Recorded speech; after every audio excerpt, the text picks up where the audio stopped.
spindle sander is a great tool to have in the shop. It really excels at cleaning up the insides of curved parts and stuff like that. But most of us don't have the room in our shops to dedicate to a dedicated spindle sander machine. So Stephen Bunker came up with a great idea to repurpose his lathe as a spindle sander. What he did is he turned down a piece of wood to the correct diameter for the parts that he was working on. And then he attached sandpaper to it. Now here I've used some adhesive-backed sandpaper, but you could use regular sandpaper just with some spray adhesive.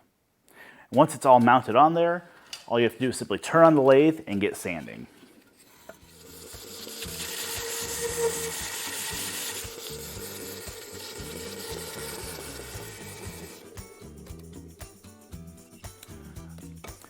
There we go. So if you don't have a spindle sander in your shop, but you have a lathe, there's a great way to utilize it to reach some of those tight inside curves.